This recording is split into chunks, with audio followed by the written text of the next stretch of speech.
Well, it seems like every 10 years or 9 or 10 years, it seems like I decide to make a video to put on YouTube.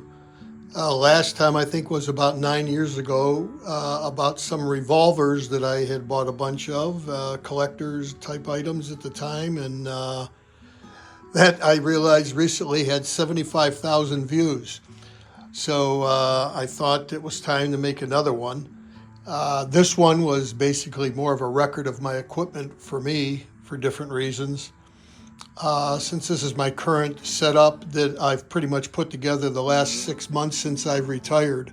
So I thought I'd just review it real quick and post it on YouTube also. You know, I watch a lot of YouTube guys. There's a lot of professional guys out there. Darko, old guy HIFI, which I really like, and the British Audiophile, and many others. But this is my unrehearsed, untouched on anything, just nonstop video. Good, bad, indifferent. That's what it is. So I'm just going to run through the equipment real quick and we'll go from there. But let me start on the sides here. So we've got the quad Revela II Floorstanders, which I really like. I was able to listen to those and buy those locally. You don't see too much about the Floorstanders. There was a lot of reviews on the stand mounts, but not on the Floorstanders. Although a British audiophile just recently did a review of the Revela II Floorstanders. So it's out there now with him. So this is I just put this together in the last couple months. I bought the Solidsteel VL-4 4-shelf rack, which seemed to work best for what I wanted how I wanted to lay everything out and connect everything. It's very nice. I got the walnut version. It's pretty sturdy also. It's got pretty thick shelves, so it does a nice job. Most of the components I have on some type of either isoacoustics or Herbie's feet to isolate them a little bit more from the rack, even though the rack is pretty heavy duty. So I'm going to start on the third shelf down all the way on the right. Whoops, hit the camera there. Very unprofessional. But the first item down there next to the Beatles, behind the Beatles mug, is the small Green Computer i5 Gen 3 server for my ROON core. And it also can be used for other items, but I mostly use it for ROON. Next to that is the matching small Green Computer CD ripper that I got with it. Just plugs right into it for ripping CDs. And I also have the ability to back up some SACD also with another device. Next to the ripper is the linear power supply for the small Green Computer server. Next to that is the Audioquest 505 Powerquest power conditioner that I have everything plugged into. Going back to the above that second shelf, all the way on the right, is my TreadNet switch, which also has fiber optic SFP connection on it, which I use to my Eversolo T8. Next to that is the LPS, linear power supply, for the LAIV µDDC, which is coming up. Next to that is the LAIV Harmony DAC, which I'm really enjoying. That's fairly newer. I got rid of the UDAC and sold that off and bought this one, but kept the µDDC, and it's all running together. Next to that, going left, is the LAIV µDDC, actually. And then next to that is the Eversolo T8, which is really nice. Does a good job. right now, and just I don't know if you can hear that in the background or not. It's Robert Plant with Saving Grace, that new band he had. It's a pretty decent album. Then going to the top shelf, we have my Denon PMA A110 110th Anniversary SACD Player with the quad DAC they have in it. And that thing's a monster at 32 pounds. Does a very nice job. Sitting on top of that is my Mies Classic 99 headphones, which I never use. But I think I only bought them because I wanted one of those neat wooden head things that you can stick them on. Also, there's a little light there with the Cool Now playing thing I found on Etsy to hold CDs when I'm playing a CD or SACD. But next to that is the newest thing, which I'm really happy with, and that's the Pathos Logos Mark II hybrid integrated amp. This thing is really cool. I've had 4 integrated amps in the last year and a half or so. The Heigl H400, which for some reason just wasn't compatible with me with the sound, and I got rid of it. I also didn't think, looking inside of it and seeing pictures inside it and looking inside of it, that for the money at $7,700, it was pretty, in my opinion, I'm not a engineer or electronics engineer, it just looked sloppily put together inside, and that bothered me. But mostly the sound I didn't like. Also, I had most recently the Advanced Paris A12 Classic hybrid, which has got a lot of attention recently, and I picked that one up recently. And while I did like it, I liked the sound, I liked the hybrid, what it did to the music, it just felt, and I don't want to use the word cheap, but you could see where they cut quarters on it.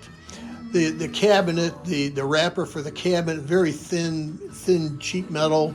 The RCAs at the back were thin.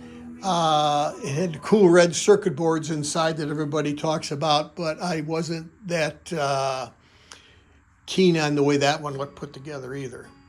Then prior to that one, prior to the 2 I was just telling you about, was probably the nicest of that 3 that I've mentioned as far as quality of build and materials, the way the cabinet was put together and everything, was the Denon PMA A110 integrated amp for their 110th anniversary.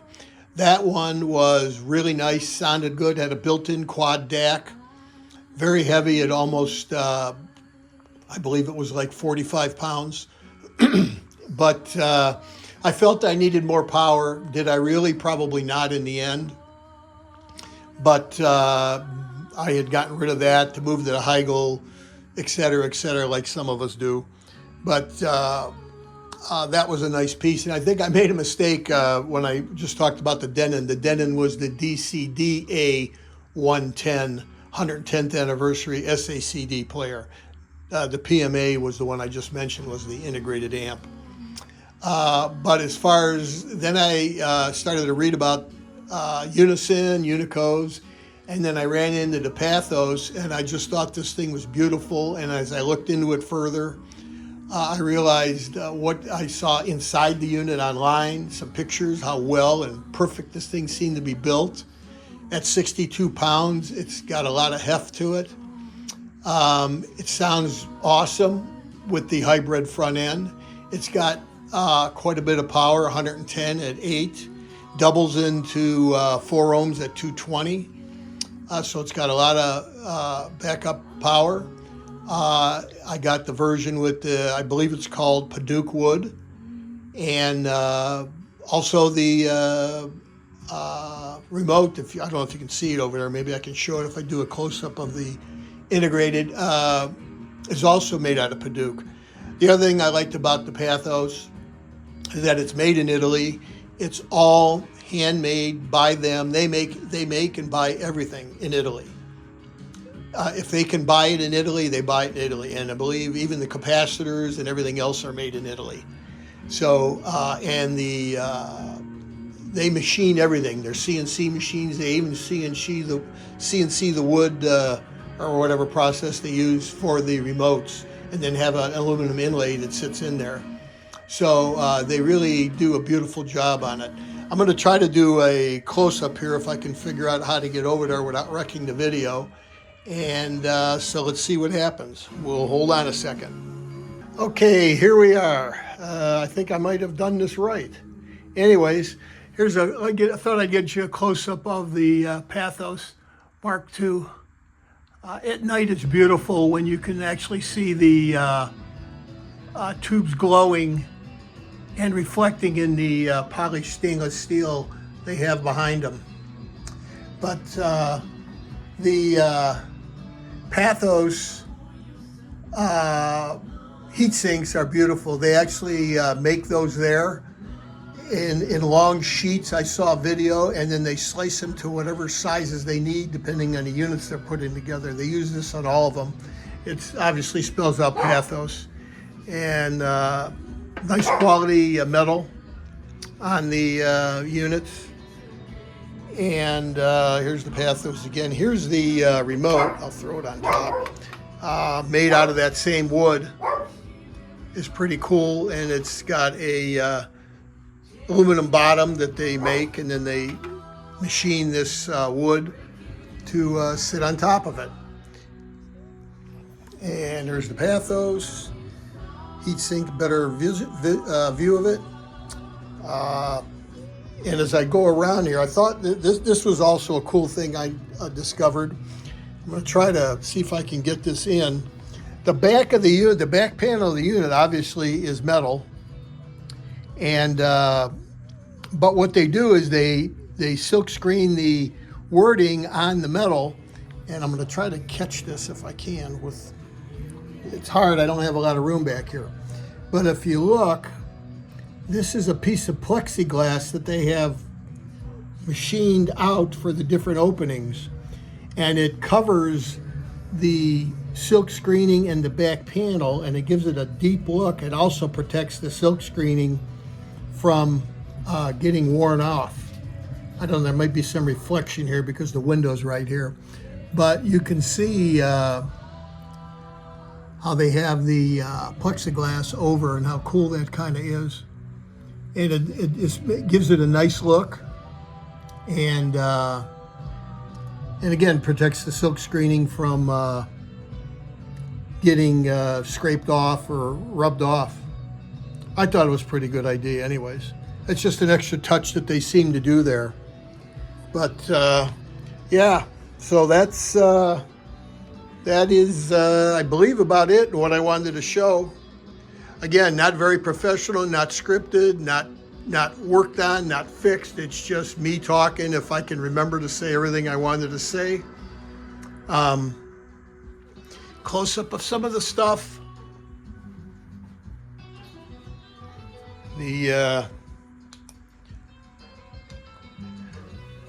little bit better close-up of things. I'm just kind of going along here.